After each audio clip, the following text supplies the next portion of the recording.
Yo, peace, my brothers and sisters. We are live. ALTBAYS Show brought to you by ALTBAYS.nz. Yes, the show happens here in the beautiful ALTBAYS studio in Turanga, where you can host your own podcast or run webinars or have online meetings.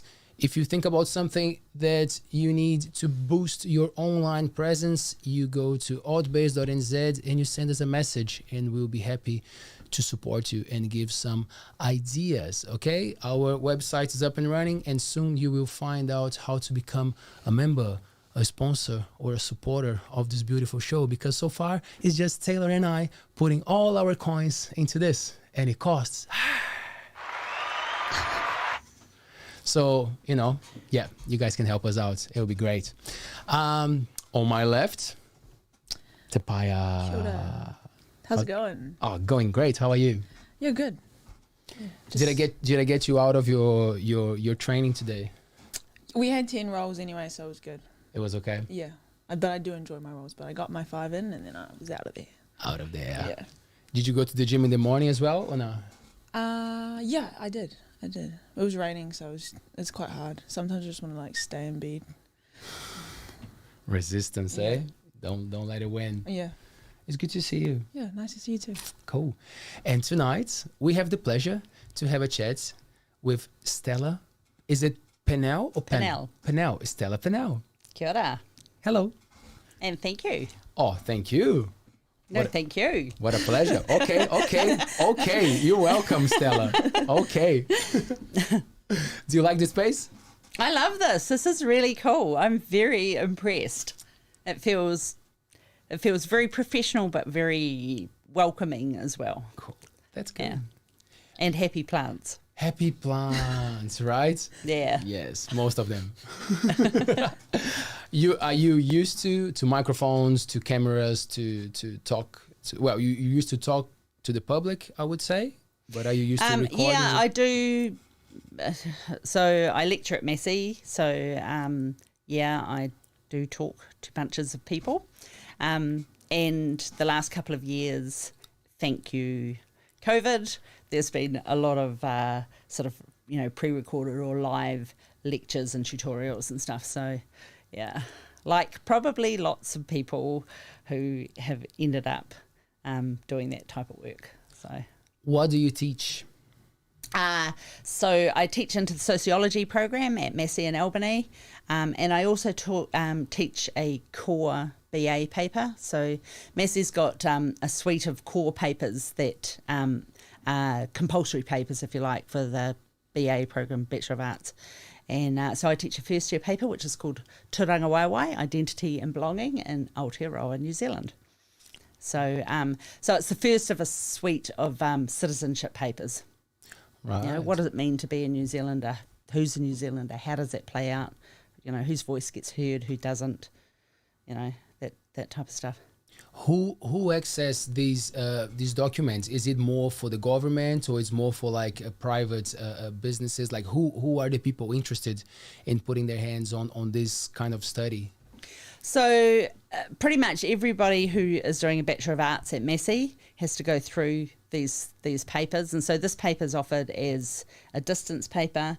It's offered on the Manawatu campus, and it's also offered on the Albany campus. And so I'm in charge of the Albany paper. I co-teach that with 2 other colleagues. It's a really...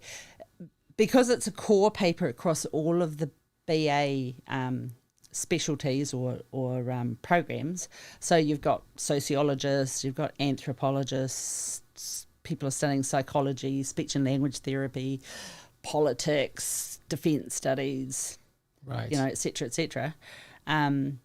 We have lots of guest lectures as well, so I do some of the lecturing, but in that particular paper I also have lecturers from all sorts of disciplines, and also some who come from outside the university. So, for example, last week, that week's work was on tangata whenua, what it might mean to, be tangata whenua, what your experience is compared to somebody who isn't. ideas around, you know, identity and belonging and participation, citizenship, that sort of thing. And so we had our guest lecturers were Paea Newton and Francis Hancock, who were from the Soul, the Iwimata campaign. They were rock stars. Yeah, I was there when they were doing the protest, and she's like, wow, to listen to. It was really cool. Oh, just fantastic. Yeah. She's a really great TED Talk, Yeah. if you want to have a look at her TED Talk. Just really on point. They were great. What is she doing now? She's doing a master's in, I should know this. So she's got a law degree, and she's doing a master's in Something really cool. something. Yeah. She's doing a really cool. Yeah. She's doing a really cool master's at the moment. Yeah. And her and Francis Hancock, who is an academic from University of Auckland, who's been involved with the Iwimata protest since, you know, right back in 2016. They're doing a Marsden research project, and that is titled Becoming Whānau, and it's about Pākehā and Māori working together, you know, and engaging in, you know, similar values and how that can work and how that could work really productively, you know. So, yeah. So, Stella, what protest are we talking about? So the Iwimata protest was about, so just some very brief background on it. So this was land that was taken during the Waikato Wars, and part of that land was returned, but much of it wasn't, and it was sold to the Wallace family, who farmed that land for, you know, ever, back up until 2015 or 16. And what happened then was the company Fletcher's bought that land and we're going to develop it. And so what happened was that Paea and her cousins got together as rangatahi, as the young people of the iwi, and they said, you know, actually this is not cool, this is not okay, these are our ancestral lands, and on top of all of that, the stone fields that are there, so this is land around by the airport in Auckland, the stone fields that are there, and Paea makes a really good point about this, you know, she said, in terms of global importance, Aotearoa, New Zealand, was the very last place that was colonised by humans. And so the first humans that came here set up those areas as gardens. So it was a really good growing area. And so the stone fields are the first archaeological record, if you like, of human activity in Aotearoa. So there's the global significance, but also what a cultural significance for not just Māori, all of New Zealand. You know, this is, you know, 800 years that those stone fields have been there. And Paea makes this great point about, you know, the Historic Places Trust and, you know, these buildings and areas that, you know, get legal protection through, you know, through getting a designation, that very few of those places are actually places that are not colonial buildings. And so here we've got a place that goes back to human habitation, you know, in Aotearoa for 800 years. And that's got to have some significance, right? So, yeah, so that's what the protest was about. So in, I think it was maybe last year, what happened was that Fletcher's sold the land back to the Crown. So the ownership of that land currently sits with the Crown. What happens from here is still to be decided. So, Right. yeah. We're going deep very early in the Yeah, talk. we hit that I love one. that. I Hit love that one quick, didn't we? That was great. Okay. how did you decide that you wanted to study sociology? Was it a family thing, or there was just something that interested you? Well, let me tell you. Let's do it. So I was the first person in my family to go to university, and it happened quite late in life. What school did you go to? I grew up in New Plymouth, and I went to Sacred Heart Girls College, New Plymouth. Woo. or not. I don't think I was the best behaved kid in school, just saying. But I wanted to go, like I always wanted to go to university, but, you know, my parents were Dutch. I came from an immigrant family, and in my family, the understanding was the culture was that you went to university if you wanted to be a doctor or a lawyer, otherwise you got a job. Yeah, I think that even now, I think there's less stigma around it, but sometimes I think that's It's still Yeah, people yeah. like, won't you go to university if you're going to be, you know, rich or... Yeah. So it's sort of like, you know, it was never really encouraged. And, you know, as a young kid, it was like for me to go to university. When I raised it with my parents, they just, because they didn't see that as, you know, because I wasn't going to be a doctor or a lawyer, so they didn't really see it as having any value. So, you know, there was really no conversation about it. And so I didn't know how I was going to move to Palmerston North and live, and, you know, I mean, that it just basically wasn't really an option for me. So anyway, long story short, I decided I was going to get my education at the University of Life, and I did what many young Kiwis do, and I jumped on a plane and buggered off overseas for the big OE. And, you know, came back. Where did you go? I went to England to start off with, you know, hitchhiked around Europe, did all the usual sort of stuff. And I actually ended up coming back to New Zealand when Chernobyl went kaput, because when it sort of like blew up the first time, because I was living in London at the time and switched the TV on in the morning, and there was a thing saying, you know, the milk's all contaminated because the winds were blowing all the sort of nuclear fallout across England. Right. So I thought, this is not much fun. Time to go. So I bought a ticket, jumped on a plane. 3 days later, I was out of there. So anyway, so got back to New Zealand. Life happened. Got married, had a couple of kids, got divorced, you know, raised my kids. And then because I'd always wanted to go to university and hadn't, I think I probably talked that up in my kids.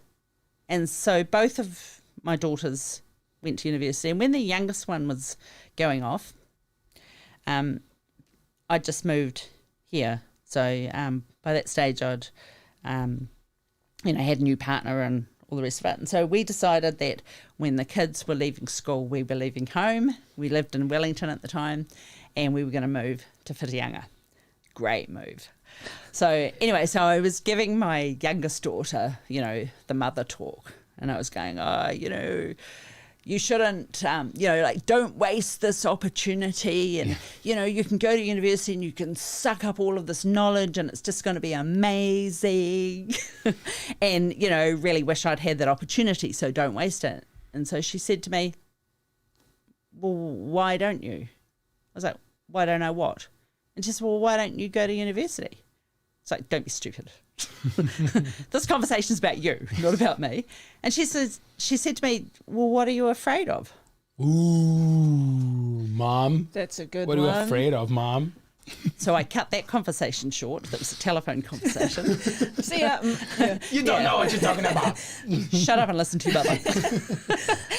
And it really got under my skin. I was like, what am I afraid of? So I rung her back the next day and I said, I've thought about what you said, and I know what I'm afraid of. I'm afraid of failing. Yeah. I was afraid of failing. I was very afraid of failing. So out of the mouth of babes, thank you, Shannon, she said to me, well, Mum, why don't you just do one paper and see what you think? And maybe you'll love it, maybe you'll hate it. But at least you'll know, and what sort of closure will that give you? So I signed up and did one paper. And Which that was paper? it. I was hooked. Do you remember? Yeah, I did a psychology paper. And so I did my undergraduate degree in psychology, and halfway through, or actually quite near the end of my degree, I picked up a sociology paper as an elective, and I had zero idea what sociology was about. But, it ended in ology, so I thought, Yeah, why not? Why not? I thought, Sounds why cool. not? And just the world made sense. So I did some extra couple of papers and did a double major in psych and sociology. And so from then on, I did my master's and PhD. in Were you sociology. working at the time? So did you have to study and work? I did, and I was, yeah. So initially, when I first came to Whirianga, and that was a bit of a shock to the system too, because prior to that, I hadn't had, as my kids would tell you, a real job for a long time. Yeah. I ran my own karate dojo in Upper Hutt, and so that was my life basically for. We'll get back to that. We'll get back to that. And so when I came here, it was like, whoa, okay, actually have to earn some money. So I worked for the Hauraki Herald as an advertising rep for a few years, and while I was doing my undergraduate degree. And then when I started my master's, I got a job at the local school here as the sports coordinator.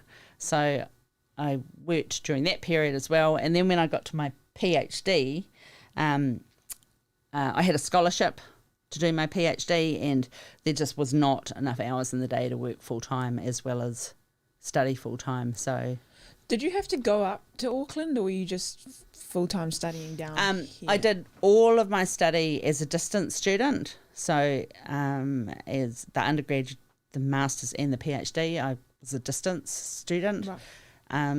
Now that I work at Massey, I go up to Auckland once a week, basically. Right. Yeah.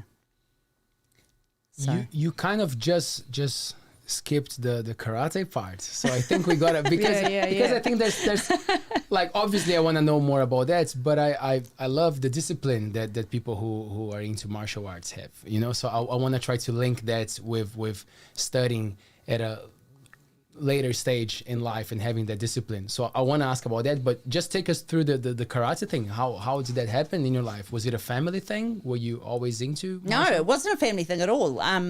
My family were very big into soccer, and my brother and two of my sisters represented New Zealand for soccer. And so, yeah, it was just, we were, winter was soccer, rep team was soccer, club soccer, summer was indoor soccer. It was just soccer. Everything soccer, yeah. Yeah. So when I went overseas, when I was 18, I ended up flatting with a bunch of people who had done all these different things. So I grew up in New Plymouth in the shadow of, a mountain, and I'd never been skiing. It was like, how nutty is that? I'd never been diving, which is another thing that I love doing.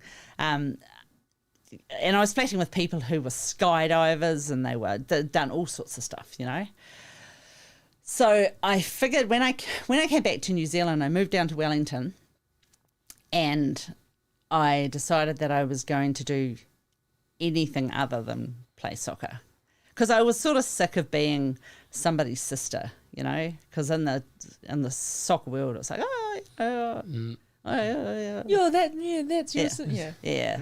So where I was flatting, I walked past a dojo, and I thought, oh, that could be fun. That's different.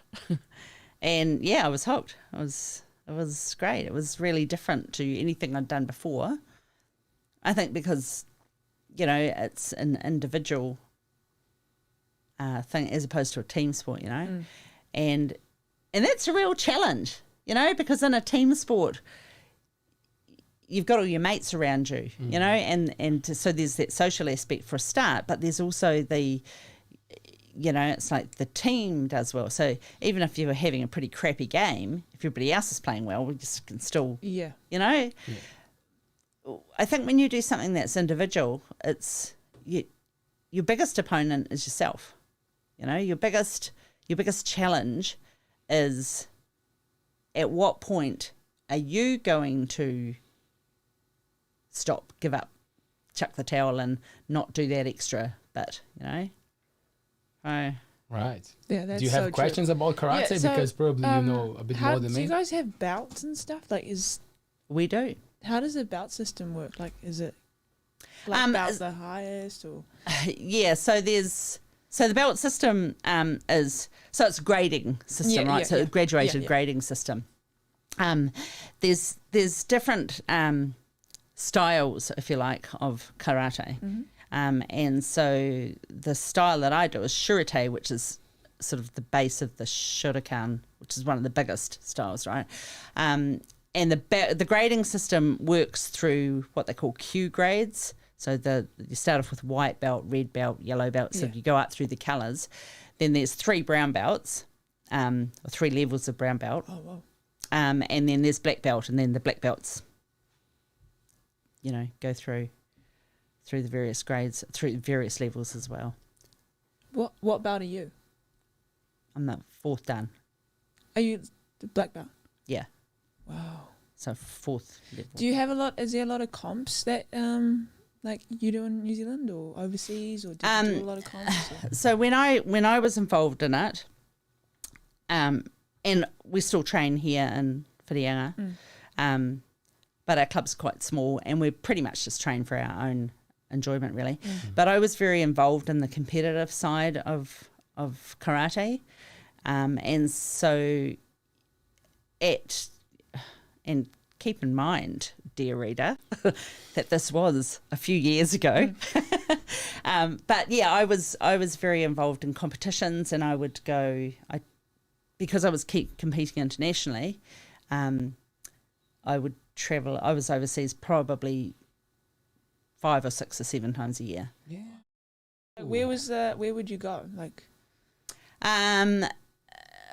wherever the world champs or world cups were, cool. Generally. So I've been, and that was the great thing about it for me, because I really enjoyed travel. So, you know, have karate geek and travel. Yeah. So I've been to all sorts of places. Obviously been to Japan quite a few times. Awesome. We would go to Australia every year for competitions over there. Been to Bulgaria, been to Russia. Yeah, cool. I've been to Rio de Janeiro. I've been to the States, been to Germany, etc., etc., etc. There's an interesting thing there. In Brazil, you know that soccer is huge, right? Yeah. It's probably the only sport that is actually recognized as a thing where you can make money. So all the kids, they aspire, they dream about becoming soccer players. And we have amazing sports people from all types of sports, but like there's not much support for them. So even like during the Olympics, you know, we see the Brazilians raising the flags and hey, cheering for everybody, but there's no appreciation during all the other years apart from the Olympics.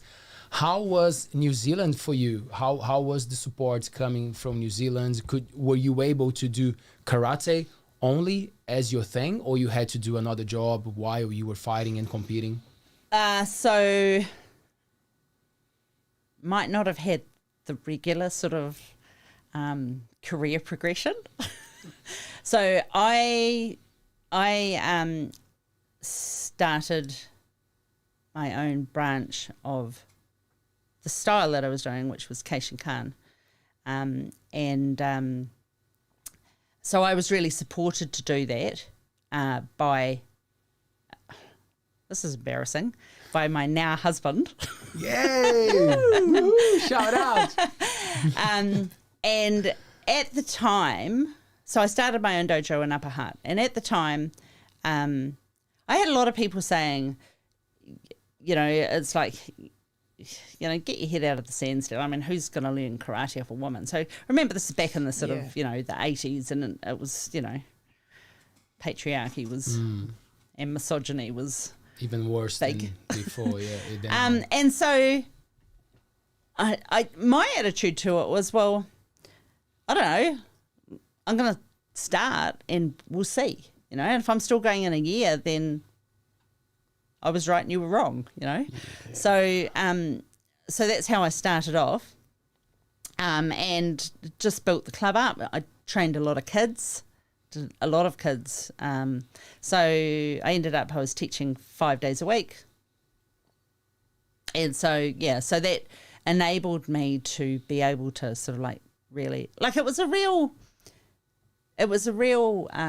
privilege to be able to do what I loved and, you know, have that as my, you know, as my income as well, if you like. Yeah. So that was a really good thing. We did a lot of fundraising as well. I think minor sports in New Zealand, particularly back then, were not super well supported financially through things like, you know, Spark and Sport and Recreation and stuff like that. I ended up getting a Prime Minister's scholarship when I was competing, and then also when I was coaching. So because once I stopped competing, I then started coaching. Right. Coaching the national team anyway. Did you find pleasure in that? Did you realize that was fun, that was good to teach, to be there and to see someone progressing, and how was that feeling from competing to passing your knowledge on and I loved it. I really loved it. I felt like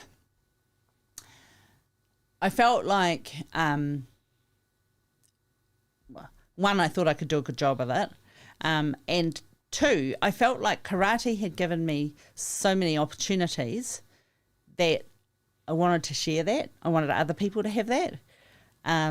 And I know what, you know, because karate was particularly then was a very male dominated sort of arena, and I didn't particularly feel like I was supported by the wider federation at the time as an athlete. So it was sort of, it was hard. I mean, I was sort of supported but not supported, you know. It was sort of, it was quite difficult. And so when I started coaching, like I'd reached the point where I said, right, okay, you know, it's time for me to, you know, you got to know when to say when. Yeah. And so I wanted to give that opportunity to other people because I recognised the areas where I thought, you know, I can really support people to be the best that they can be. And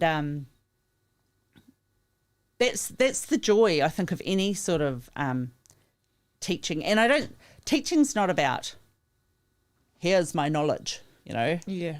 Teaching is about helping people discover their own strengths. And I think that's the aspect that I really loved about coaching. And probably that's the aspect that I really love about, like, I never thought I would end up teaching in a university. Like, realm of possibilities, not even there, like zero, no. But, you know, maybe that sort of thread of coaching has sort of woven its way through my life, you know.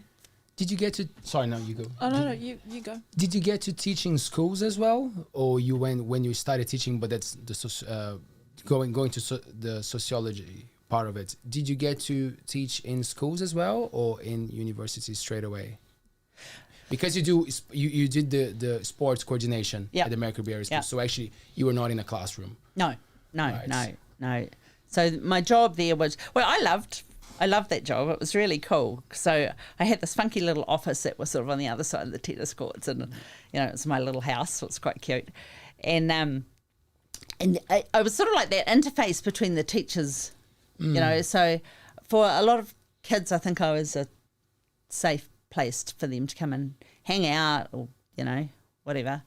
And I really see sport as an opportunity for people to grow, you know, and sort of all different aspects of their life. I really liked giving opportunities to people, you know, and there's a real sense of achieving things in sport, and it's not always about winning. I think that's a really simplistic way of understanding sport, and I push back against that. And you know, it's really difficult in today's environment because, you know, we celebrate sports people and you know it's like when they're winning, that's great, and if they're losing, nobody wants to know you. So I think we need to step back from that and look at sport for that sort of holistic benefit that it gives all sorts of people, not just the champions, you know. So, but yeah, back to your question. No, I hadn't taught in a classroom prior to teaching at university, and I got into that initially through tutoring. So I was tutoring online for the distance students to start off with, and then, you know, sort of worked my way into a job. Is it fun to teach at a university? I love it. Is it a lot of bureaucracy though, like a lot of paperwork? And because I know the teachers in the school, it's a lot of work after the time in the classroom. It's I love it. Fun. That's great. So we've got a really good sociology program at Massey. Everyone works together really well. So there's a lot of energy there, which is really nice. My job's not just about teaching, so there's also like a research component to that as well.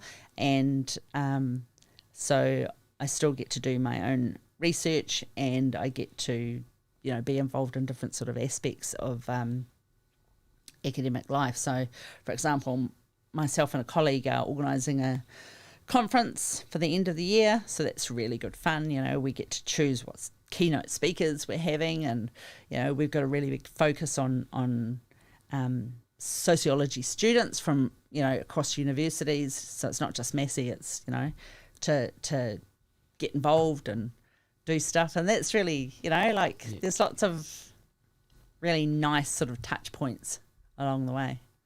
So How many students do you lecture to? So it depends what paper it is that I'm doing. So the Turanga paper that I'm teaching this semester usually has between sort of 70 and 80 students. And so then from that, they get split up into tutorials of around about 20 students each. And so that gets spread across the other staff as well. Right. Some of the sociology papers, usually they're about 25, 30-ish. Do you find it hard talking to like big groups of people, or is it quite normal now? No. No? No, I don't. When the first time I stood in a lecture theatre in front of a bunch of people staring down at me, Yeah. I was like, what the hell am I doing here? These people expect me to know something, and I'm literally scared. Yeah, but they don't know that. But then I realised that they all were too, you know. So you know, sort of around about a half of those students are people that have just finished school. So this is their first time at university, and they're going, oh, this is scary. And then the other half are people who maybe, you know, they've decided to retrain, or they might be in their 30s or 40s, sometimes 50s or 60s or 70s. They've come back to university. They're going, what am I doing here? There's all these things on everything. I don't belong. So I realised pretty quickly everybody was feeling the same thing. Everyone was going, Everyone's freaking out. Yeah. Yeah. So I sort of adopted this attitude that I was just going to talk to people. You know, I wasn't going to look at a big room of people. I was just going to talk to people, and, you know, I could really believe in the stuff that we're doing. So that makes it easy, you know. So, yeah. Stella, is university for everyone in New Zealand? No, of course it's not. Cool, I knew it. Of course it's not. You know, it's like I mean, I'm sorry. I don't know if I phrased it well. I meant if anyone who wants to go to university, how can they afford? How can they access? Is there a way to find a way to get into university if you maybe don't have the money? My question was kind of like, oh, is it for everybody? No, some people don't want to go, but I mean, for people who do, yeah, but maybe cannot afford. Is there a way in New Zealand? Because I'm not even aware of that. Yeah, so a couple of years ago, the government brought in first year fees free. Say that fast, free. So your first year of university, there are no fees. Other than that, it is expensive. And most people work. Most of the students work part-time as well as, you know, as well as being in university. And the way that structurally works out, most part-time work tends to be low-paid, precarious work, hospitality, whatever. So it's sort of like the double whammy. So StudyLink in New Zealand gives student loans, which are free as long as you remain in New Zealand, I think. And also, if you qualify, you can get a student allowance, which helps support that. And while that all sounds quite good, in the context of things, I mean, this is a whole other discussion here, but in the context of things, 30 odd years ago, there were no fees. Well, the fees were very, very, very minimal. So, it was much easier, sort of back in the day for people to get a degree and not come out of the other side saddled with a massive debt. So my youngest daughter, for example, the one that bullied me, she's an architect, and I mean, her student loan is through the off roof. the planet. Yeah. My eldest daughter, who's now 32, she's only just paid off her student loan. So it's taken her 12 years to pay that down. So, I mean, I think there's an issue there of saddling our young people with debt. And, I, for one, would vote for any political party that did away with that. I was about to ask that. If you had the power, if you were in the position of changing things, what would be the best approach to democratize? I don't know if that's the word, but like to make it education at that level, at university level, more adaptable, more affordable. I don't know what's the words, but like to reach more people, because a lot of low class in New Zealand, they know that it's not for them. That's not for me. They want to maybe, but they know that it's going to be hard. So what would be Stella's perfect system, or like how do you see it as potential? Because New Zealand has money, right? We know that it could be better used. I don't know. I guess the thing with, I just pulled something out. That's the mushrooms. That's what happens to them. They want to hear from you. You're good. You're good. Can you still hear yourself? It's really loud. You just move that. You can change that. Sorry, technical people. No. But I don't know either. So I guess in my perfect world, it's a really complex problem. It's really like most things in life, I guess. And so there's no simplistic answer or simple answer to any of this. The obstacles for people accessing education in New Zealand are much deeper than just simply, a money issue. I think it would really help if there weren't, that user pays, this idea of user pays. Because ultimately I think that the benefit for the country of an educated populace is huge. So, as a country, it's that old thing of, the rising tide lifts all boats. So, why not support our younger people and even our older people to get into, that if that's what they want to do.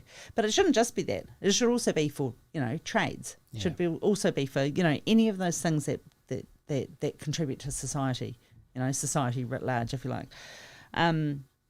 But as I said, there's all sorts of obstacles to people being able to access education, and sometimes that is related to, for example, poverty or inequality, because you don't get yourself into the position of being able to have the marks to go to university if you haven't got the time available to you to study, because you've got to look after your younger brothers and sisters because mum has to work.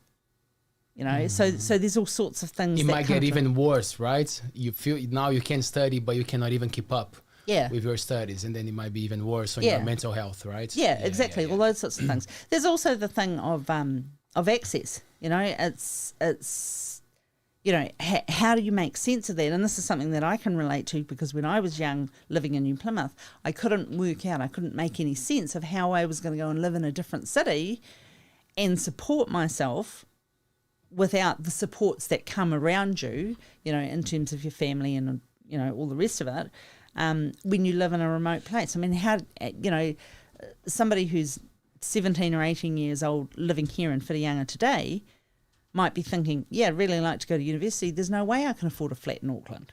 Yeah, man. Like, it's so expensive, because I'm going to go up to Auckland for uni soon, actually in July. Yeah. But what are you going to study? I'm studying food science and nutrition. Oh, nice. Yeah, so I want to be a dietitian maybe. Yeah. Because I want to do kickboxing and stuff, so maybe it's just going to help the whole situation. It's going to dovetail. Yeah. But I'm going to end up flatting, because with some family, because housing is so expensive. Like, I was looking at apartments, just a 1-bedroom apartment, it's $400, and it's so small. And I'm like, oh my God. Yeah. Who can afford that, even with a full-time job? I know, because it becomes completely out of your reach. Yeah. So, So in some ways, that's why I'm really supportive of. So Massey's got a really big distance program, and has for years and years and years. So the systems are in place to sort of support that. But I think that's a really important way of having sort of outreach, and it's not just young people. I mean, I, for example, have a lot of young mums who have some kids, so they can't just up sticks and move to a uni town. So those types of things can be sort of like these often unseen structural obstacles for people. When you say sociology, I understand the social life of beings, right? Like the way that we relate as community. Do you get to study communities all over the world, or you focus on it? So there are specific areas that you demonstrate more interest, and then you decide to go down that path? Or when you in college, you kind of you get a little bit of everything, and then you decide what area you want to be? Because I believe New Zealand, it's a big thing for you, right? You want to know about the life here, but you got to know about the other ones around the world to see what they're doing good or bad. So is that how it works? You get a big picture and then you focus? Yeah, I think pretty much any discipline sort of works like that. So when you're doing your bachelor's degree, it's like the buffet. It's like a bit of this and a bit of that, and you can sort of help yourself to the whole sort of shooting match, if you like. When you get into postgraduate study, that's when you start to sort of specialise. So you start to you work out your own research project, and you're guided through that, because you've got supervisors who help you with that. And then when you go into your PhD, it is your own research. So with your PhD, the understanding is, particularly for something in the BA program, sociology in my case, is that you work out what it is that you want to spend the next 3 or 4 of your years of your life doing, and you better make sure that you're interested in it, because it's a very long time otherwise. Can you change it? Yeah, people do. Yeah, people do. But there's a process that you go through, because you have to have your research approved, etc., etc. And the understanding of your PhD is that you contribute new knowledge to the field. So, you know, it becomes your own research baby, if you like. Right. And PhD makes you a doctor, is that right? Not the sort that takes your spleen out. Okay. Okay, that's good to know. That's great to know. It's great. That's good. But yes. Yes. What were the subjects that you chose? What topics did you choose for your masters, for your PhD? So for my masters, I for me personally, I wanted to study stuff that had relevance to my own life. I wanted to sort of understand, you know, things that affected me in my own environment. And so for my PhD, I was really interested in pre-retirees, so 45 to 65-year-olds, who moved from cities to small towns. Comes handy, eh? That sounds familiar. And how they made sense of that. How people embedded themselves in their community, how they became local, how they developed a local identity, and what the vehicle was, or the vehicles were, that people, you know, the resources that they drew on to do that. And so through that initial research question, if you like, I came to look at volunteering. And so I did my research here in Whirianga, and I interviewed people who had moved from a city. How many? I can't remember actually. I think 8 or 10, okay, maybe. And so I'm a qualitative researcher, so I don't count things. What I do is I interview people and I look for meaning, and I look for things that are similar. I look for, you know, gaps, you know, sort of construct knowledge around that. And it was fair. I really enjoyed doing my masters, really enjoyed that. And I met some fascinating people too. Wow, there were some really interesting people that, you know, they come from really diverse, you know, places, and they had really interesting lives, and it was really good fun talking to people. And a number of the people that I'd interviewed had said after the interview, they said, "Oh, this was really great to, you know, sort of have this intellectual conversation and talk about, you know, stuff." And so from that, I'd read a journal article that had been written by some Canadians, and these two researchers had set up a thing in a town that was about 3 or 4 hours away from the university that they were working at. I'm thinking, oh, similarities going on here. And they called it the Sunday Sociologist. And what they did was they basically did an outreach where they had, I think they did it once a month, and they just got, you know, advertised it, whoever wanted to come along, and they could come along and they could talk. So it was sort of like outreach sociology type thing. And I thought, how much fun would that be? So I did a similar thing here. Spoke to my supervisors and said, you know, at university, and said, "What do you think of this?" And they were going, "Knock your socks off, you know, away you go." And so I did a thing here which I called the Penny University, and I ran that I only did it in winter because summer, you know. Yeah. Life. Yeah. Life, you know, diving. Yeah.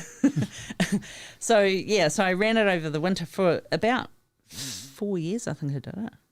And then when I stopped it, when I ended up going to Holland for a fellowship. So that sort of led into that. It was really... How did you find these people to interview?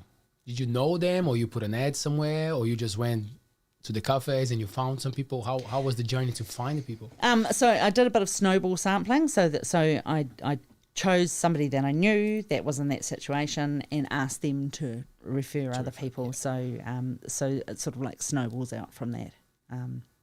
Right. So yeah. Was there anything that was surprising for you when you were listening to these people and you were coming and you were taking notes? You were like, "Oh, I didn't see that coming." Or...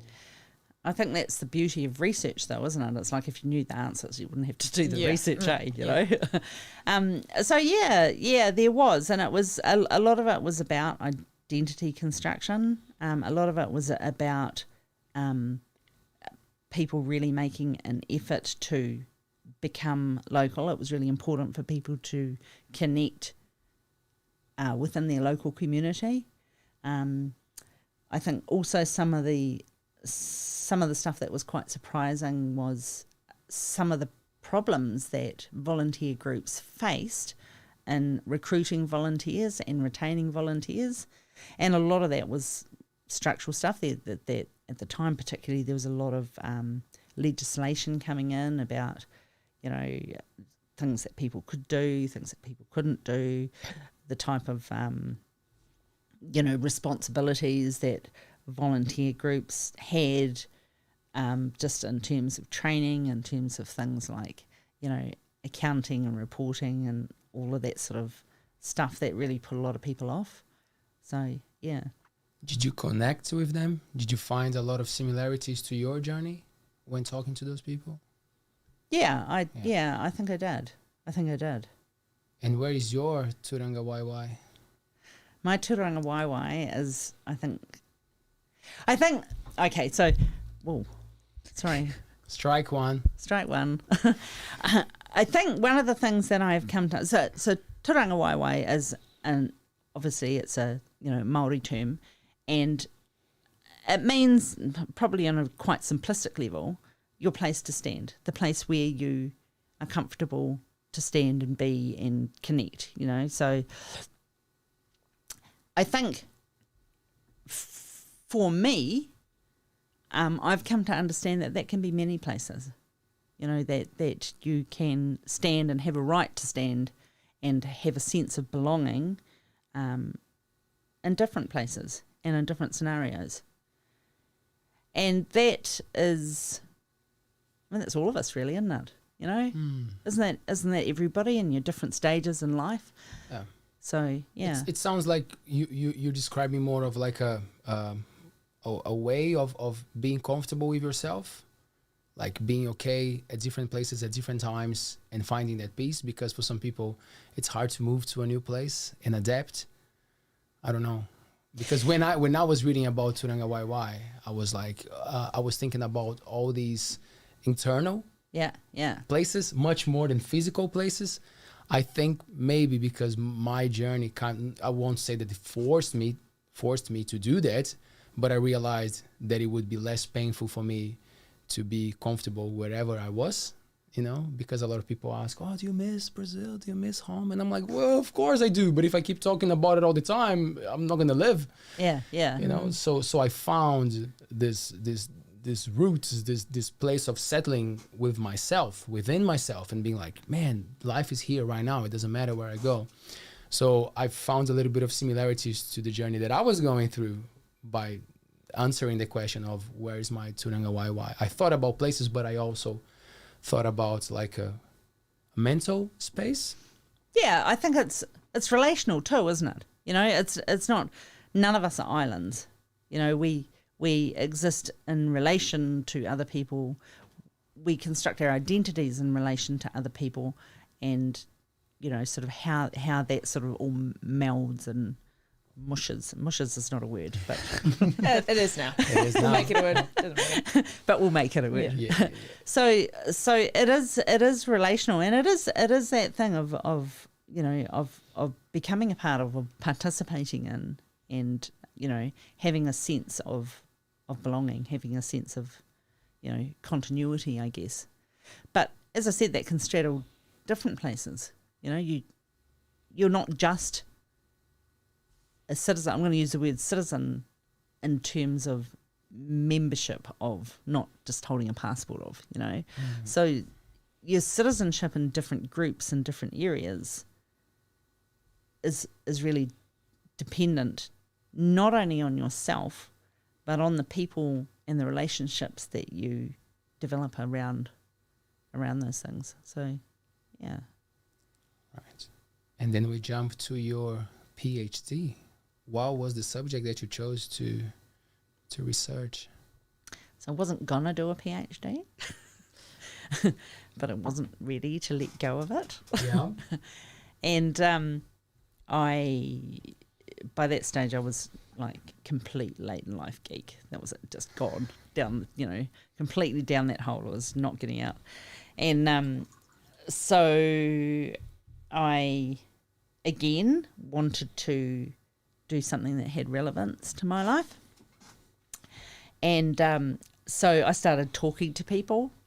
I thought, and this is something that had sort of come out of my masters about living in a tourist town, and how that plays out, because a tourist town is understood really differently if you're a tourist as opposed to if you're a resident. If you live here. And so I started thinking about that, and I started thinking about how people make sense of living in a tourist town. Tourist towns have lots less in the way of opportunities in terms of careers, in terms of jobs, and so how do people make that happen? Now at the time, so that was 2015, coming into 2016. And at the time, everybody started talking about this thing called Air Bnb. And it kept on pumping. Everybody was talking to us, Air Bnb this, Air Bnb that. And I didn't really know much about Airbnb at all, because it had really only just started in New Zealand. So even though Airbnb kicked off in 2008 in the States. 2008. Yeah, in San Francisco. Airbnb only opened their New Zealand office in 2015, so it was right at the sort of the start of that. So, my daughter, who lives in Australia, she had come over, and we went for a bit of a tiki tour up north, and we stayed in an Airbnb up there. And I was like, oh, what is this thing, So then when people were talking about it, I was like, maybe I should be looking at that. And I started to wonder, what's life like when your business is in your living room, or when your living room is your business, like how does that change things, and how do people make sense of that around your normal everyday life, and then suddenly you've got this strike two twice. Third one you're out. How what is going on here? Third one you're out, don't you? So that's what led me into my PhD. Right.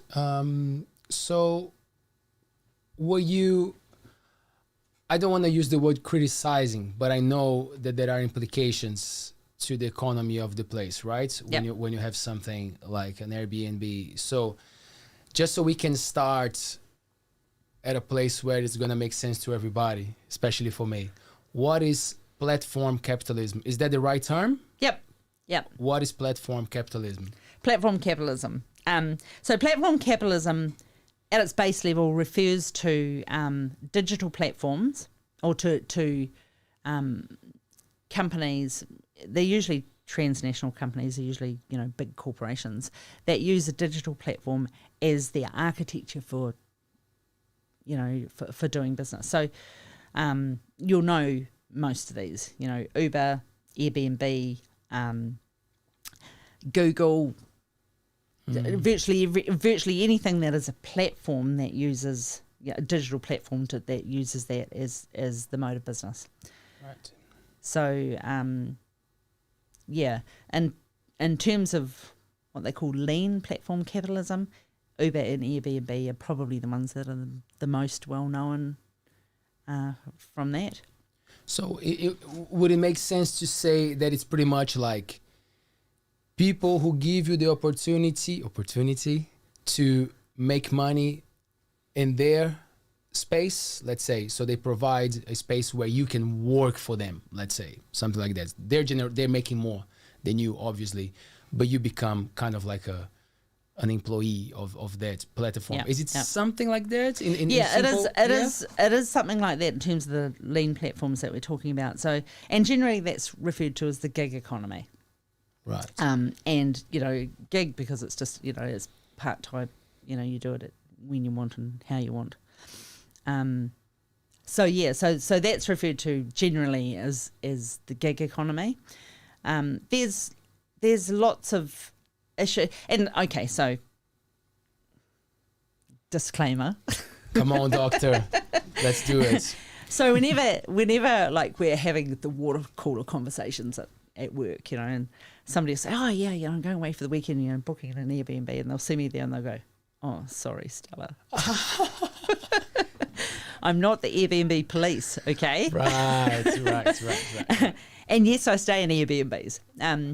But, you know, I am a critical sociologist, so I look, nothing's all good or all bad. And Airbnb works really well for some people. It also doesn't work really well for some other people. And it does have some impacts at local level, at community level.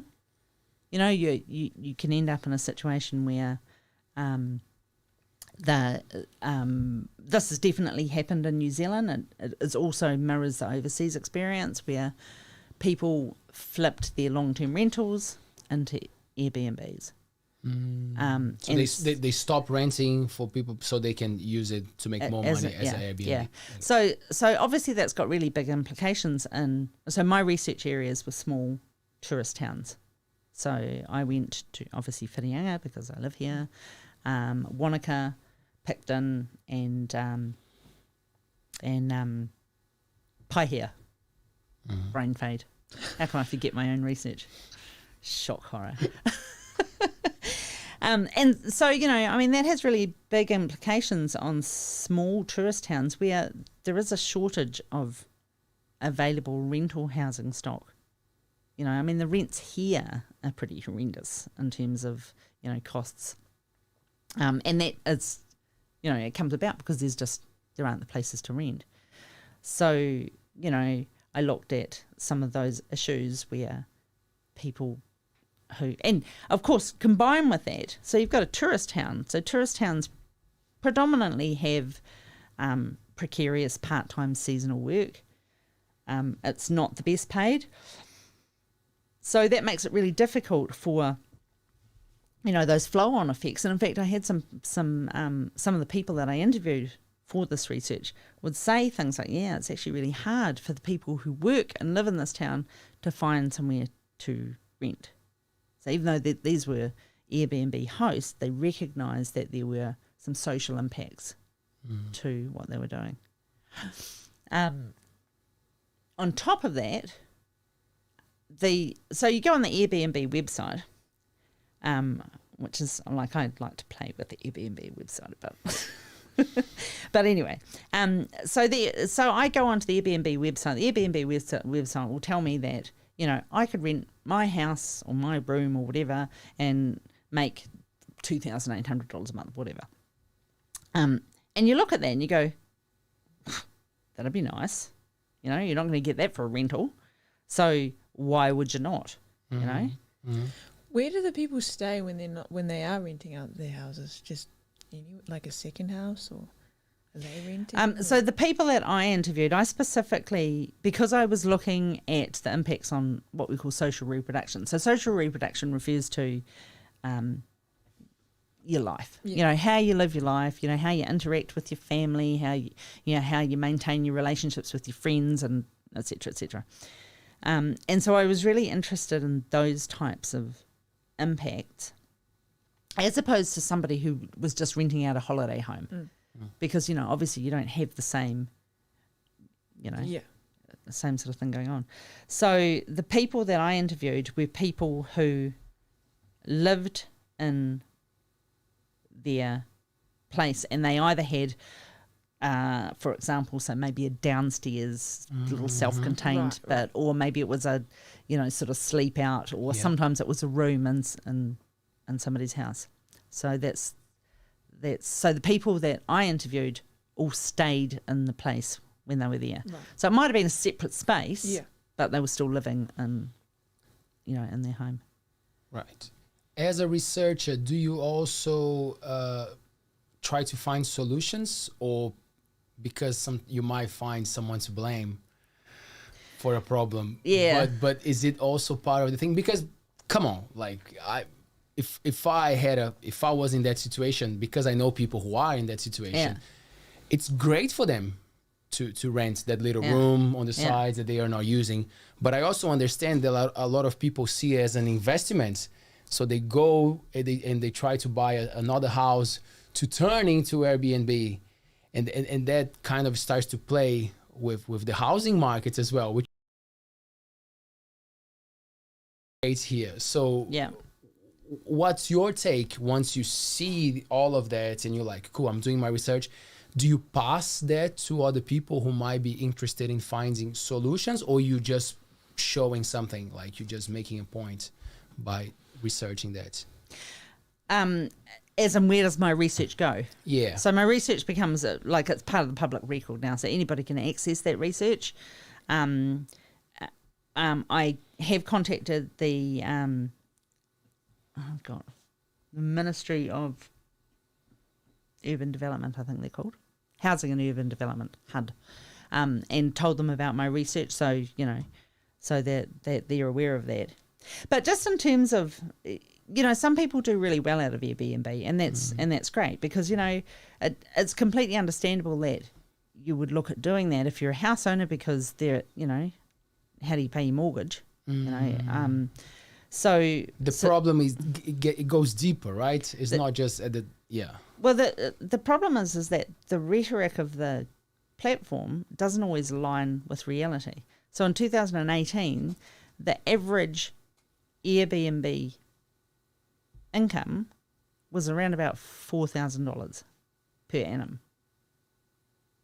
4,000, okay. Which is a very big stretch from the $2,000 a month that Airbnb say you're gonna earn. Right. And sure, Right.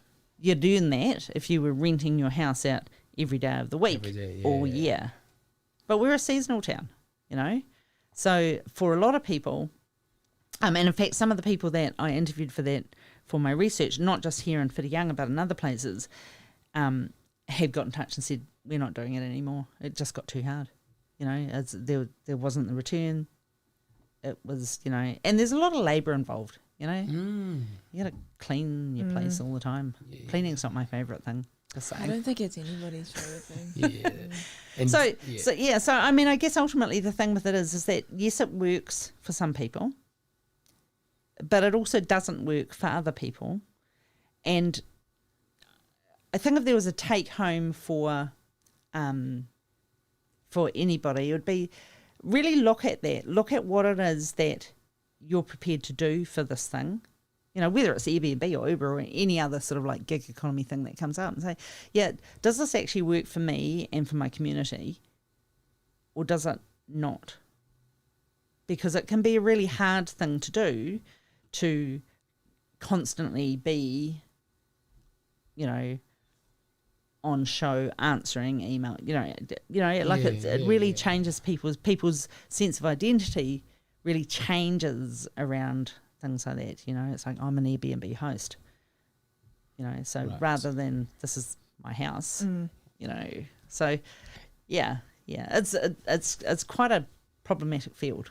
Was there also a take on the company Airbnb and the way that they operate, or it was more like you were focusing on this particular scenario and these small towns, or you were actually going and checking? Because every time that we talk about these big names, Google, Facebook, you know, like we are the products most of the time, you know, for these platforms, you know. So was there also a take on Airbnb and on them? Because I remember during the pandemic, the guy from Airbnb was one of the most vocal ones, saying that there was a lot of support from them, and they were also asking people to support the company. But, you know, and I was like, oh, the guy is out there talking to their public, you know. But I don't know if it's a good thing or if it's just marketing. I'm sure that they have good intentions. I think that there's one of the things that I do is I look at discourse, I look at rhetoric, I look at the way things are framed, and the way that language is used is really performative. You know, and you can present something in a certain way that makes you feel really good about that thing. Doesn't necessarily make that thing so. So one of the things that I looked at in my research was something which is called biopolitics. And so biopolitics is about, it's about, and digital biopolitics. So we're getting a bit theoretical. No, here, but that's good. But we'll That's play, good. we'll play That's with good. this. That's good. So it's about, so one of the questions that I had was how does Airbnb, I mean, Airbnb is massive, like huge beyond huge. You know, it's like bigger than the 5 biggest hotel chains. It's Wow. you know, the millions of users all over the world. You know, I use it, you probably use it. Yep. Everybody I know uses Airbnb, right? And so I was thinking about how Airbnb gets compliance from their hosts, because they have standards over, you know, the types of houses, so they really push those standards. And I was going, well, how do Airbnb get this huge range of very diverse people to all be doing the same sort of thing? And so that's biopolitics. And there's a really good quote from a theorist, a guy called Peter Sloterdijk, and he said, you know, biopolitics is not just about the herd. It's not just about the herd taming. It's not about taming the herd. It's about the herd that has already tamed itself. And so there's this thing about self-discipline that people who engage, and this is everybody, it's not just Airbnb hosts, but, you know, it's that you operate in a certain way that's amenable to the platform's goals. You do the things that the platform wants, because otherwise you get booted off the platform. And so it's that carrot and stick thing. And one of the things that Airbnb really draws on is this rhetoric of being an entrepreneur. And who doesn't want to be an entrepreneur, right? I mean, you know, in our capitalist society, it's like, you know, an entrepreneur is, you know, they're adventurous and they're unique and they're like groundbreaking and they make heaps of money. And they make heaps of money. Yeah. You know, so that's the understanding. Without leaving home. Even better. You're home. Yeah. Then you do nothing and you're You do rich. nothing. You just clean. Yeah. the home. So here's the, I mean, who doesn't want to be an entrepreneur? Who does, you know, because Yeah. it's like, what a cool thing. So, you know, an entrepreneur has this sort of like imaginary, if you like, public imaginary of, you know, you are independent, you're financially independent, you're your own boss, you set your own rules. Great, right? None of that applies to an Airbnb host, because the rules are set by Airbnb. You know, you can set your own hours and when you're available, you know, when you're places. But if you're not available or not enough, you start getting lots of emails from the platform saying, you know, oh, I see that you're not available. Do you know that if you were available for more, you know, for a longer period of time, my ears are falling off, then your income would be 40% greater, you know. How do they work out the pricing for the Airbnbs as well? Does Airbnb price it, or do they? So the owner gets, or the person that is operating the Airbnb gets to set their own prices, but they also give you suggestions around similar based things. And so they also have a thing called smart pricing, where they will set the price according to the demand in the area at the time, so it can go up or it can go down. And there's another interesting thing. So back in the day, a woman that I interviewed in Picton told me that she had got in to Airbnb before Airbnb even came to New Zealand officially, right? So she had been doing Airbnb for about 5 years. And she said when she started in Picton, there were 3 or 4 Airbnbs that were operating. Now, or at the time that I interviewed her, there were 280. Now, whoa. Yeah, so Picton's got a population of, off the top of my head, maybe 4,000 people. So, you know, I mean, the supply was completely saturated. So she was saying that she was now offering her place for under half of what she was first offering it for. So she said, I'm working twice as hard and making half as much money. So That's tough. Yeah. So it sort of saturates the market, So yeah. Do you know numbers from Whitianga? Do you know an average of Airbnbs in our area? Do you know how big it is? Nah. I knew I should have reread my thesis. Oh, no. I mean, like, I know there is a lot, right? I know that there's a lot of people doing Airbnb here, right? So when I was doing my research, there was definitely well more than 300. It's quite difficult to find out the exact number because Airbnb has an algorithm that has a certain number of pages. So when you go on your Airbnb website page and you Google anywhere, you could Google Auckland and it would come up with, I think it's 18 pages. God, can't remember. Embarrassing. We can always look at it later. It's okay, let's look at it later. So it'll only give you, so it pre-filters your your choices, and that's another thing, right? So everybody talks about sort of like this algorithmic manipulation as being a good thing, it gives you choices that you want. So my sister and I were planning a holiday to Rarotonga back in the day when you could actually fly places. Damn. And so we were doing it the old school way. So on the phone, we were both on our computers. She lives in a different town.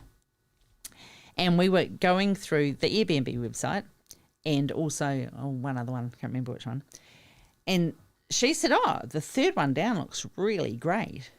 I'm going, are you kidding me? That looks like a real flea-bitten, horrible place. Mm-hmm. She goes, no, it's like it's a resort. I'm going, what are you talking about?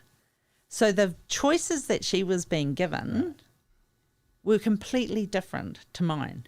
Now, she was getting all the flash sort of resorty type things, and I was getting all the doggy places. What have you been Googling? Well, I was like, what does that say about me? But my point here is that algorithmic manipulation doesn't, it can restrict the opportunities that are available to you. Right. It's presented as, these are the things that you'll like, but it actually restricts what is shown to you. So, yeah. Right. So it's a good thing for people to pay attention to what it means to be independent and try to do your own thing, right? Because these platforms, as you said, these opportunities to be in charge of your own business or thing, like there's still a lot of people making a lot of money on top of us, right? Regardless, so it's changing. I think I like to see things changing because the monopoly, it's kind of like getting more spread out, but it's still the big fish keep taking the big chunk of the pie, right? That's capitalism, isn't it? I know, right? Yeah. Oh. Yeah. Do you get to study the different systems around the world when you diving into your sociology masters, and did you get to go through all of them? Socialism, communism, capitalism. Is it something that interested you? Yeah, it is something that interested me. When you're doing a research project like a PhD, you've got to put parameters around it, and especially something like Airbnb, because it's, I had to put boundaries around what it was that I was asking and what it was that I was trying to understand about it, because, otherwise that field just, where do you go? There's so many different avenues and aspects that you can go down on any research project, not just this, so you have to sort of like shape that around the questions that you're wanting to ask. So I became really interested in the way that platforms create and maintain people's identities, and I became really interested in the way that platforms modulate people's behaviours. Can you give us an example? You were going to ask me the hard questions.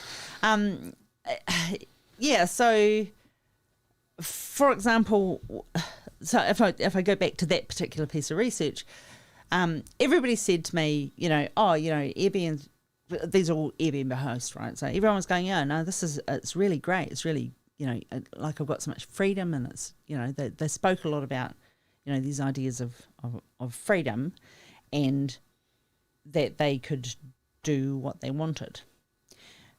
But as people started talking, they started talking about actually how it constrained their lives.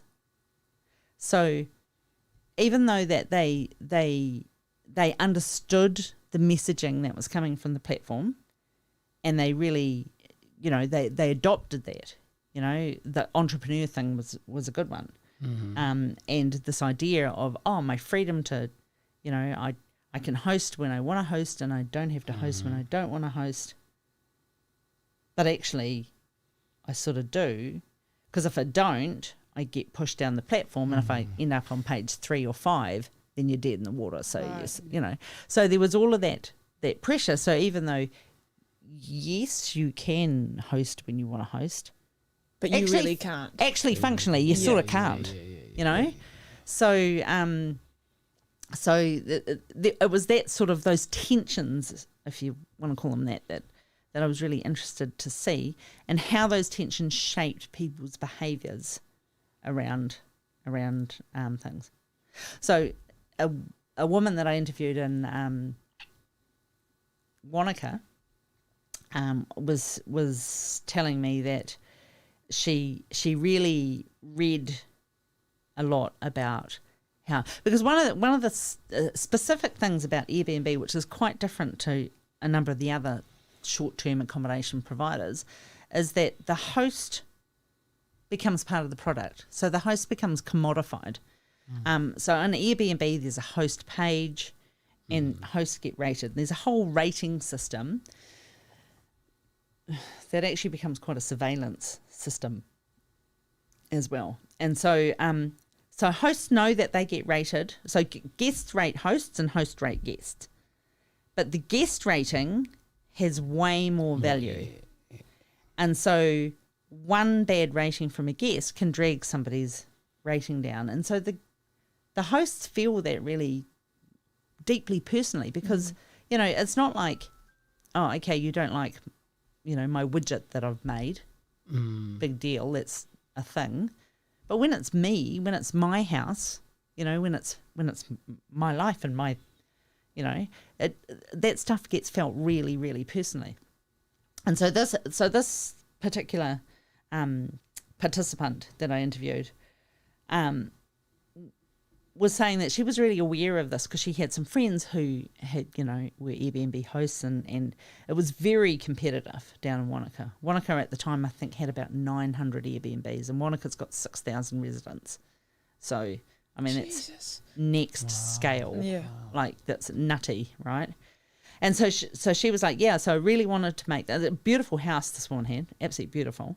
And so she really went out of her way to get good ratings. Now, she told me that, so she was in her mid-60s. She told me she'd never worn makeup, but she got a friend to, quote, take her through the ropes, because she wanted to present herself in the way that she thought would be valued by the guests. So, you know, I mean, that's a really fundamental change, and I never wear makeup. Now I'm wearing makeup because I have a guest coming in. You know, that's a bit strange. I know, but there was stuff like that kept on coming up from. I guess it's just the pressure as well of like what people want to look at. Yeah. Taylor tried to convince me to wear makeup to run this show, and then I told him that it was not necessary. Sorry. No. Yes. Maybe you should. No, I'm kidding. You go. Is this true, Taylor? Is it true that you... Have you had an experience with Airbnbs, to Paea?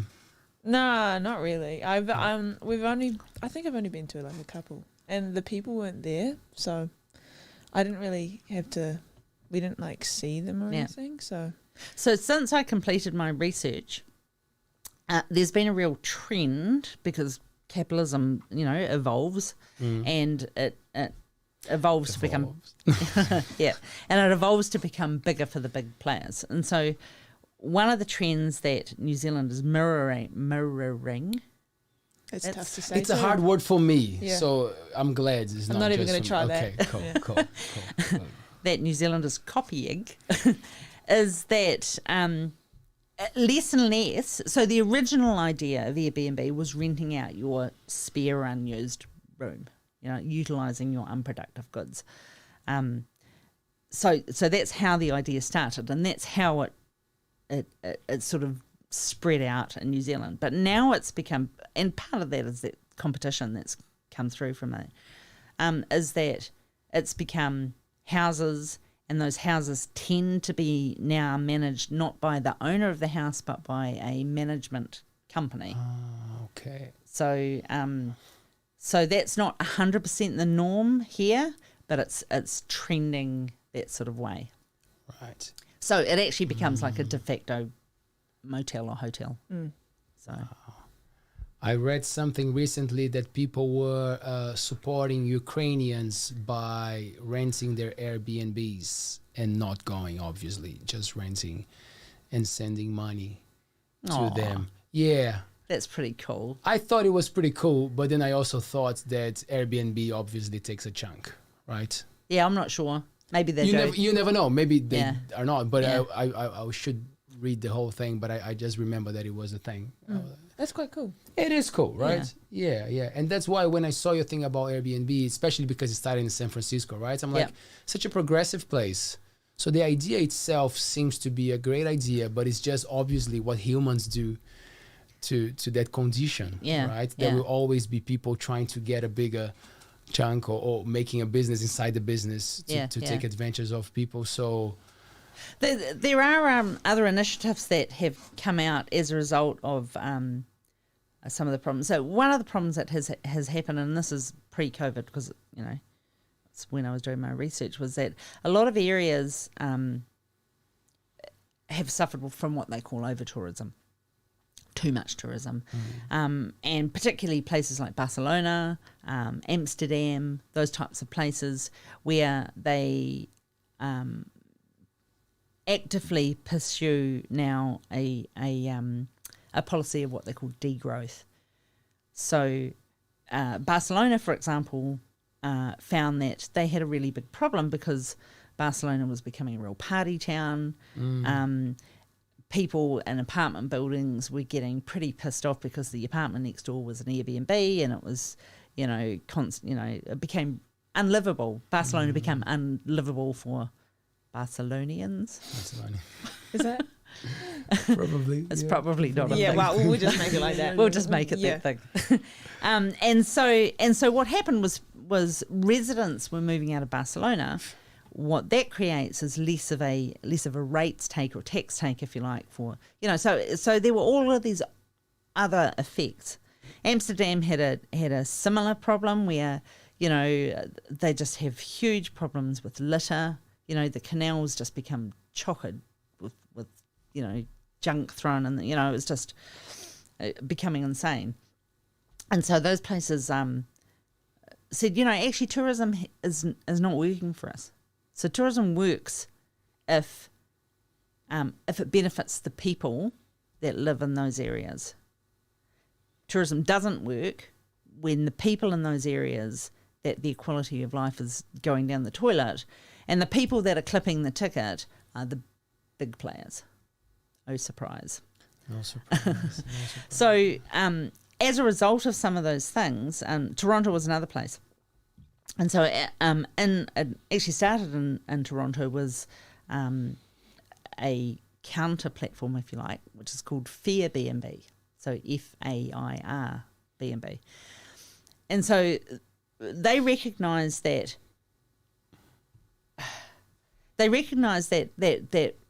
what goes on in an area affects all of the people that live in that area. And so what Air Bnb does is, so they lobbied for some policy change through, you know, the city council or their version of the city council, to put restrictions around how many nights a place could be let out per year, about how many short-term accommodations could be provided in a particular area, so that everything wasn't turning to, you know, short-term accommodation and the people didn't have anywhere to live. So they set in, you know, things like, all those sort of things. So what Airbnb do is everybody that signs up to Airbnb, part of that money goes into that particular community, and it goes to things like parks, it goes to things like local amenities, They're represented by, so there's input that comes in about, you know, how many places can be available for short-term rental. There's, you know, all of those sort of initiatives, I guess, if you like, to make it, to make that type of activity. And again, don't get me wrong, I don't want to be completely down on all of this, because it does benefit. There are some benefits. But when you get a transnational corporation like Air Bnb that makes gazillions of dollars, like off the scale gazillions of dollars, and the people that are actually doing the mahi, cleaning the toilets and making the sheets and doing all that sort of stuff, are really not, you know, are making $4,000 a year. Yeah, but it should be going back to the community as well. That's what the fair BNB seems to be a good idea, because then there's money going towards the place, making the place better. So that sounds fair for sure. Yeah. So I mean, you know, as I said, I haven't done any further research on Airbnb since I finished my PhD, but you know, it's really interesting to sort of, like, I'm now starting to look at things like, you know, the ways that platforms shape identity, you know, those sort of types of processes that happen on a bigger scale than just one company. But you know, it's things I think for people to be aware of, how their behaviour gets shaped by a particular platform. Stella, pandemic times, you know, like, and now it seems to be it's shit for everybody, but it seems to be such a rich time for sociologists, you know, to get new things going and understanding. Was there a relationship to the pandemic in the 1918s when that happened? Did you hear about sociologists getting information from other, you know, like, to understand what's happening? Because I guess a lot of people will go after sociologists to ask for answers or predict the future or whatever. So yeah, how has it been a sociologist in these times? There you go, an easier version of the question. So I'm not a historian, so I'm not making comparisons between, you know, the 1918 pandemic and what's happening now.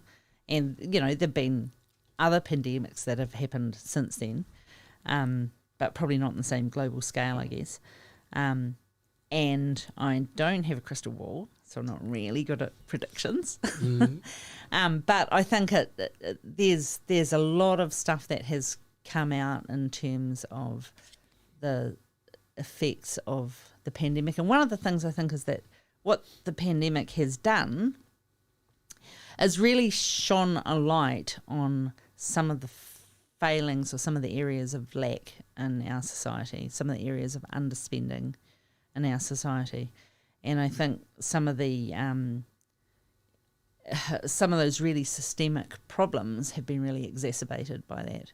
You know, when the first wave of pandemic came through, the people that mainly lost their jobs, for example, were women. So the weight of that pandemic, if you like, fell way more squarely on the shoulders of women, who were financially disadvantaged by losing their jobs than men. Things like, you know, the state of the health system, the underspending in areas such as health have, you know, come under the spotlight. I think it's also interesting to look at the ways, for example, that work has changed as a result of that.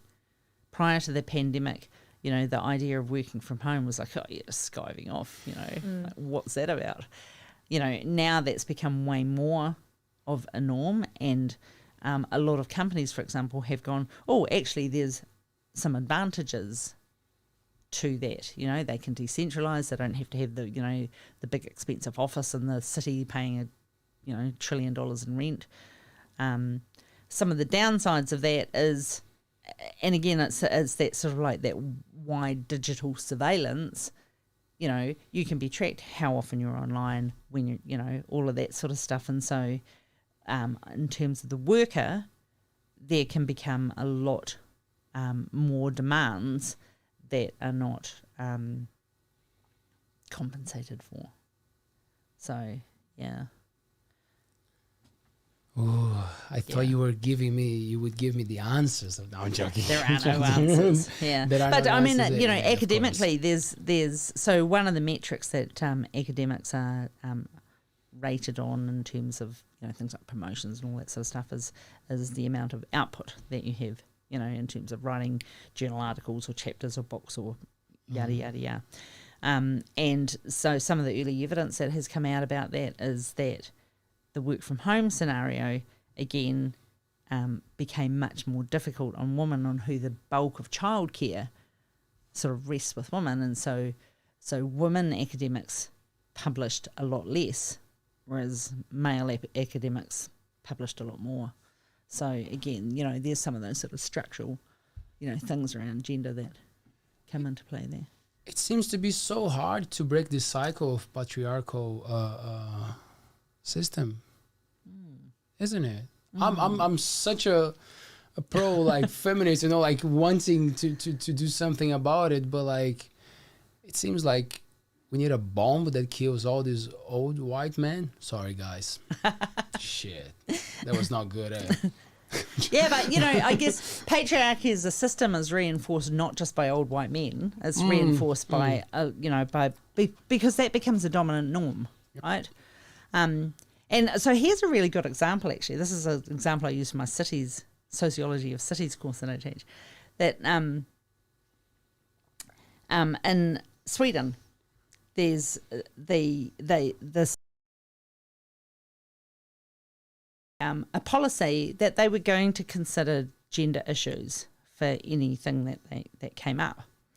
And so they were talking about their snow clearing policy, and some old white guy said, "Oh, okay, so I guess we have to put the gender lens on the snow clearing policy, right?" So some people said, "Yeah, great, we should do that. Let's look at that."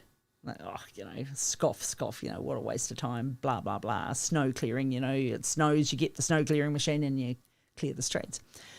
So they looked at that policy, and the policy was when the snow fell and they had to use the snow clearing machines, what they would do is they would go to the CBD and they would clear those areas first, and then they would work out towards the suburbs.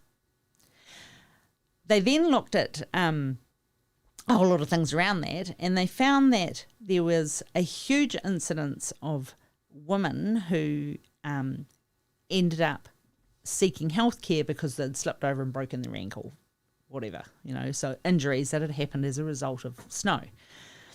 And then they realised that what was happening was that, by and large, and of course these are generalisations, but over the, when you collect all the data and you look at the data, and this is where sort of like, that gender bias comes into insufficient collection of data, but they actually looked at this and they said, right, okay, so what's happening is that, the men are getting up, having their breakfast, jumping in their cars, driving off to work and then going to work. The women who are also working are taking the kids to school, which is generally walking the kids to school and then going off to their work. So the loss of productivity of those women not being able to go to work because they'd broken their ankle was far outweighed by that whole policy of a simple thing like snow clearing. So what they did was they changed it around and they started clearing the suburbs first and then working in towards the city, and they found that their healthcare cost dropped really significantly and their productivity costs came up. That's really weird. That's not like that thing. Yeah, but it's such a simple thing that you don't even think about. You wouldn't think there was a connection between the two. Yeah. I mean, things in terms of lighting in cities, when you look at that through a gendered lens, then super bright white light creates shadows and makes it much more difficult. Like, women feel very unsafe in that environment as opposed to having, sort of like more ambient lighting in the streets. Things like car parking spaces in shopping malls, for example, women who have children and, baby capsules and stuff like that, the standard car parking space isn't big enough for a mother to take the kids out of the car safely without banging the next car. So, you know, those sorts of things. I mean, those things are changing, but they only change when they start to sort of, when you look at them from a different perspective. What do you see, what has potential in New Zealand to change, or what would you love to see it changing in New Zealand in the social aspects of the everyday life that sometimes we don't even realize that is damaging a part of the society? I think inequality is a real issue in New Zealand. So we like to talk about, you know, we have a national narrative of, you know, hey, we're all equal here, mate. You know, we've got, you know, this equal society, and there's not, you know, we don't have the class system and we don't have this, and yada, yada, yada. And that's a hangover from colonial days. But it's actually not true, is it? You know, the inequality gap in New Zealand in my lifetime has grown exponentially, and it's not getting any better. And I mean, we can see that just in the last couple of months with regards to house prices. You know, it's become ridiculously unaffordable for people to buy a house if you don't already have a house. Mm-hmm. And that is I shudder to think of the long-term effects of that. You know, so I think that inequality issue is really a big pressing thing that we need to address. What would be the first steps in your view? What can, as community, as a small community, what changes can be made? Because sometimes it feels like if the people don't get together and do something, no one else does. Yeah, I don't know. I mean, that's a sort of hard one, because I mean, at the end of the day, we're all self-interested, right? I think there needs to be a really big change of rhetoric around this idea of the individual. So we're sold this idea that we're all individuals, right? And that's a great thing. You know, we stand or fall on our own, you know, merits. You know, you work hard, you'll get somewhere. You know, you're innovative, you'll get somewhere, yada, yada, yada. Actually, I would argue that at this particular point in time, that we are probably the least individual than we have been in all of human history. Yeah, I definitely agree. Yeah. So you think about it. We can't sit here. So if you go back to, I don't know, pick some tribe that lives in the forest in Brazil. So the people that live in that community, they can source their own food, they can make their own clothes, they can build their own, you know. It's like, look at us here. It's like, who made this? We have no idea. We're all so specific in our jobs now. You know, I can't build a house by myself because I couldn't make the plumbing fittings, you know, let alone fit the plumbing fittings, you know, let alone make the jib board or the nails or the clothes that we're wearing, you know. So we've become so sort of specific in our roles, and yet so dispersed in our roles, that we're actually so dependent on people that we don't even know.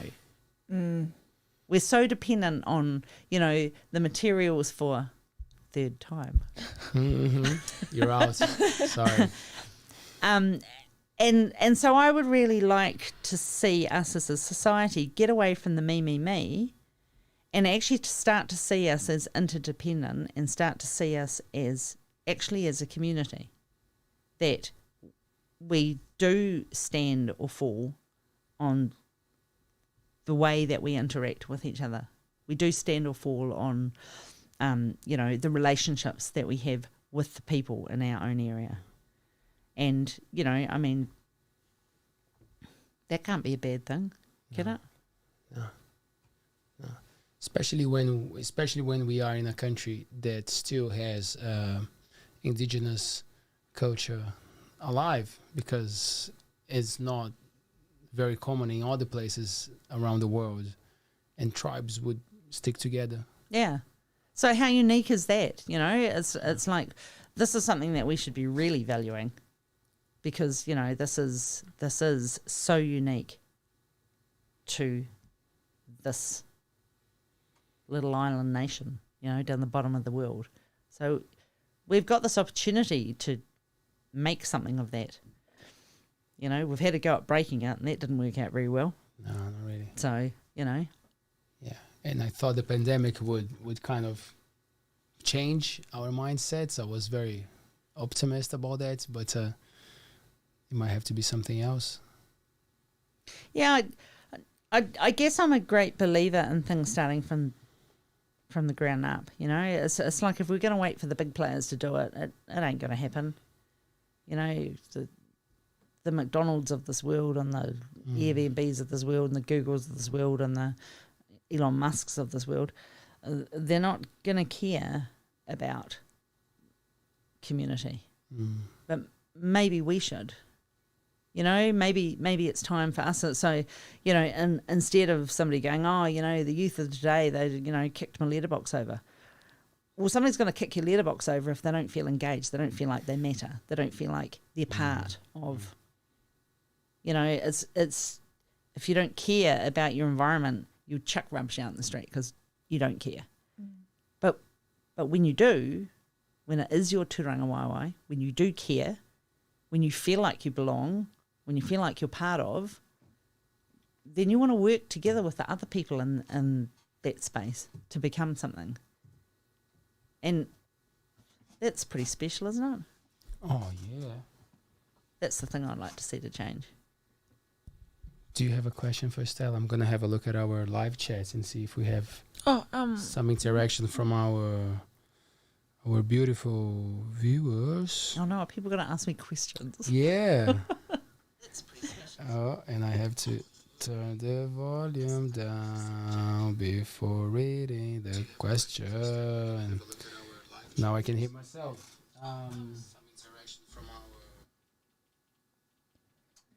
Okay. Well, someone just made a cool comment.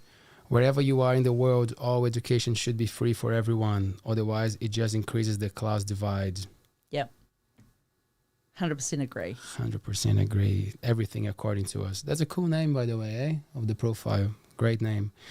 And a question from Gabe. Thanks, Gabe. Always.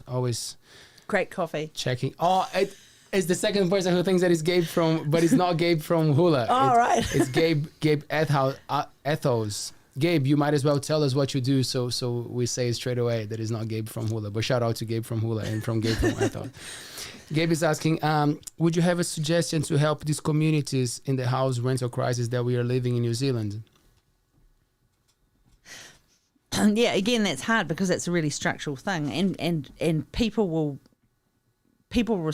respond according to, you know, how they can do that thing. I would like to see, like, I think the only way out of New Zealand's, the situation that New Zealand's got in with housing, is that there should be massive state house build. Because it's to rely on, you know, people who have, you know, a rental house for sale, of course they're going to try and maximise their return on it. The state should be coming in and saying, okay, so we're not doing this on a profit basis. This is not about profit. There are other values in life that matter over and above just a financial consideration. So, you know, if the state came in, and this is showing my left-wing colours. So if the state came in and provided social housing for people that needed that, then that gives security of tenure. And one of the things that you know, it's not just about owning or renting. It's about the way that is structured here in New Zealand. So I did a fellowship in Holland a few years ago. And in Europe, the norm is that you rent a place and it's a long-term rental. So I've got cousins in Holland who got their house when they were in their early 20s and they're now in their 50s still living in the same place because they've got security of tenure. It becomes their home. New Zealand if you get a 2-year tenancy, that's considered a long-term tenancy. So there's this huge insecurity that's built around that, because what happens after 2 years? You know, it's like the landlord's going to crank the rent up, or I'm going to be turfed out because they're selling that, whatever. You know, and so there's this real insecurity of tenure. There's this real insecurity of people being able to live in a place. Now, if you can't live in a place, and maybe not so much for a place like Whirianga, but definitely in places like Auckland, your next rental might be 3 suburbs across. So what does that mean? That means that your kids will have to change schools because you can't get across town to do that, you know, to drop your kids off at school. It means that your whole social networks get disrupted because you have to move all the time. And, I mean, how's that good for anyone? You know, how is that good for the individuals in that situation? How's that good for the communities? Because you end up with very disengaged communities because nobody can actually stick down roots. So, yeah. And you said like, oh, the left colours, but like it's not. It's such a simple thing, right? People need security. People need a roof above their heads to feel safe and to do the thing. Because that's the thing. For me, New Zealand never felt like there was a strong left, to be honest. It always, for me, it feels like everybody's kind of like in the middle. It is very centre. You know? Yeah. Like, so even when people say, oh, left in New Zealand, I'm like, it doesn't sound like left. It's not really. It's not really, Yeah. The definition of the Labour is social democratic. Is that correct? Is that right? Is that how they... No, not a politics major. Not a politics, but yeah. That's what I came across. Like, so I mean, in New Zealand, politically, we're Labour centre left, National centre right. You know, and the other parties are you know, they're not like wildly extreme on either side of that. You know, I mean, ACT is way more right than National. You know, Te Pāti Māori and Green Party are left of Labour, but you know there's not the wild extremes, I guess, that you see in some other political circumstances. But you know, again, for me, any sort of form of governance should be less about power and more about empowerment and empowerment of communities. And I think that sort of like disconnect has happened and is happening here. So yeah. Empowerment. Power to the people. Power to the people. Power to the people. That's great, Stella. Thank you so much for coming. We've been here for pretty much 2 hours already. Are you kidding me? Yeah, no. Oh, wow. Much, yeah, Wow, it doesn't even feel like 2 hours. No, we're getting some good chats happening here. And I really appreciate you bringing your knowledge and your stories here for us. That's cool. Yeah, thank you very much. It's been great having a chat. So how do we book to stay in your Airbnb? Where do we... I don't have one. What? Come on. Yeah. Where do you want to travel next? You've been to so many countries. Where you haven't been yet that you want to go to when this crazy times pass and then you can make your move? Okay, so I love going to Japan, and when the pandemic hit, we were going to Japan that year. We usually go up to Japan every couple of years. We've got some really good, you know, connections and friends and stuff there. So I would like to go to Japan.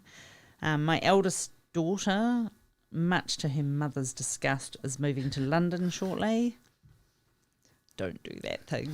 So I guess I'm going to have to go and visit her there. And my youngest daughter, who's just had my very first grandchild.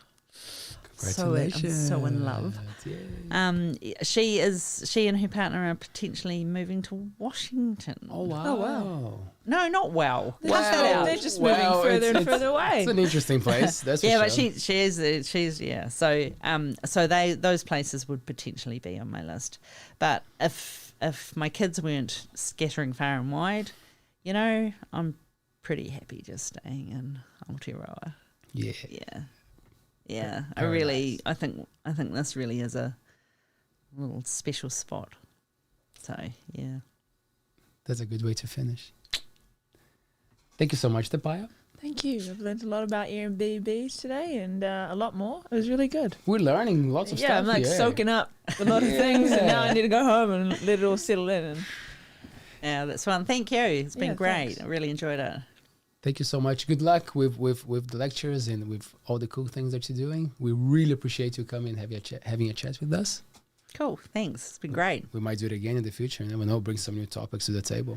Oh, yeah. I've got some new research that I'm looking at. So. Ooh, let's save that for next time.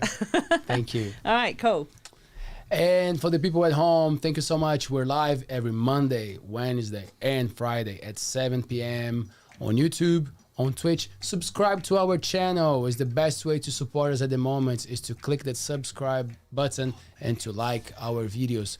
I will see you on Friday with a great show with Mr. Ross Liggins, old school surfer, full of amazing stories. I'll see you there. Peace.